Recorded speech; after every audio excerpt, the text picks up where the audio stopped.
messiest videos, and I'm gonna show you how I made them and why they got completely out of control. All right, let's make another waffle. Batter up. There you go. Ready? Gosh, this video was so messy and gross because I'm reaching into real pancake batter. The way the bat magically comes out of the batter right there is really neat. We had cut a hole in the table, and below that was a trap door where I could grab the bat. And we had this really cool mechanism stopping the batter from leaking back out into underneath the counter. We should have known that this was gonna be the most messy concept ever, because when the kid swung the bat, the batter goes all over the room and on the camera. It was a mess to clean up. Can we get a cleanup on aisle 5? And if you thought things couldn't get even messier, you were wrong. There's cute. So I got to shoot this video with Bailey Madison. She's so sweet. And this is where she accidentally lifts me up in one of those arcade crane machines and then drops me into a ball pit.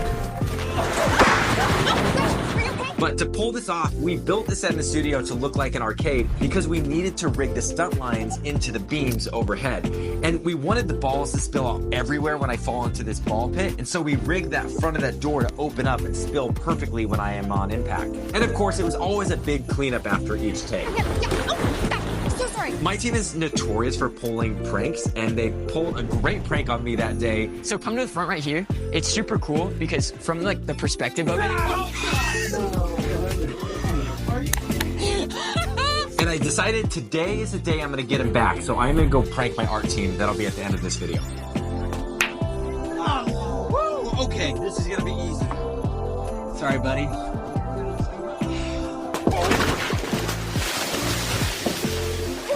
To pull off this trick, we had a real pool table converted into a pool by adding a bathtub below it. And with this kind of trick, it's always a long reset time because in this case, it's an hour to redo it every time. And after that first take, we realized that the water started to head towards our 3D printer section of the studio, so we quickly ran over and stopped it with the towels. So all things considering, the shoot was going really well until I accidentally did this.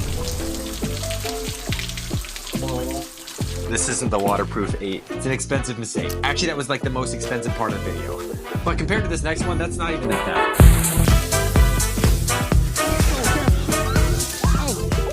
I'm a big fan of Legos. You can call me an AFOL. And we did a giveaway for some fans, and they were allowed to raid the store, and whatever they could carry, they could keep. But the twist was that there's Legos covered all over the floor. Literally, this entire store was covered in Legos like 6 inches deep. But something we didn't realize was how slippery the Legos were.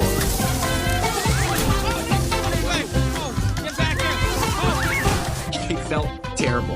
So we're never doing that again. Speaking of Legos, they're terrible to step on. We made a video about that with my kids where I step on a Lego brick and then that turns me into a Lego structure and they knock me over, breaking me into a million pieces. And to pull this off, I thought it was pretty fun because we end up scanning my body in 3D and we transition that later in the computer where I turn into a model of bricks that combusts on the floor. I mean, they were everywhere, underneath the carpet, on the shelves, some even ended up in the fireplace. And the sound design was fun for this one too. We, again, threw more Legos on the floor. Who doesn't love doing that? All right, so this is a jump cut. You might know what a jump cut is already, but if you don't, I press the balloon against my chest, I change, and then in the computer, you remove that middle section. And ta-da, it looks like you've done magic. This is how you Christmasify a room. Bijan, heads up. Oh, no. Snowball flank.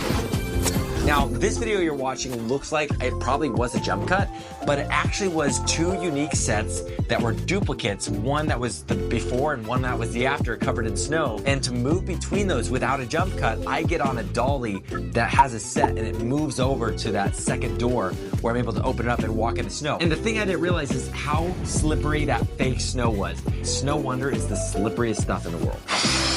Let's go back to green. Do you know how many rubber bands it takes to explode a watermelon? Comment the answer down below and I'll pin the closest answer. 1,200. Sorry about that glitch. Let me try to fix that. Okay. You got it yet? No. Oh, here's the problem. Run, save yourself. 1,221. I fixed it. 1,223.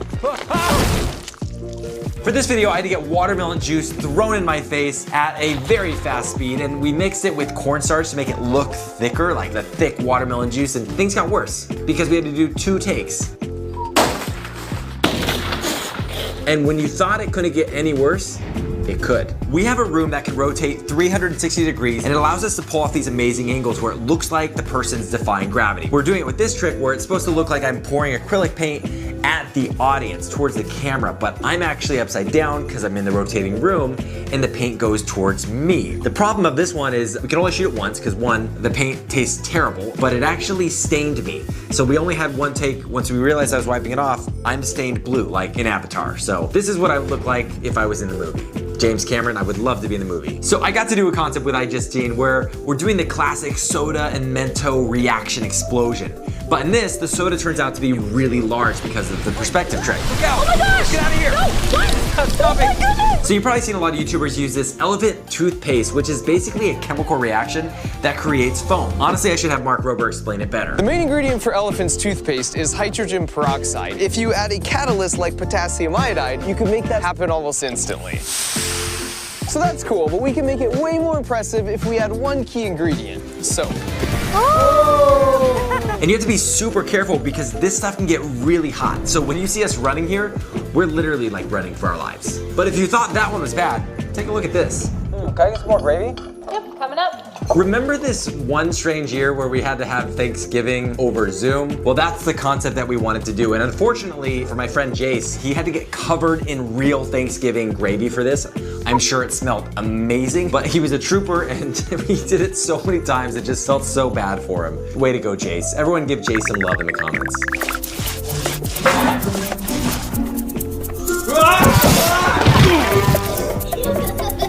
So I've been covered in paint for a lot of my videos over the years, but this one might top them all. I had to put paint all over my body, in my eyes, my legs, my arms, everywhere. And I had to direct my kids while being completely covered in this paint, so I don't think they were taking me seriously. And to make things worse, my wife came over to laugh at me and hose me off. She wasn't really laughing at me, she was just, but no, she was. And when you thought it couldn't get any worse, it could.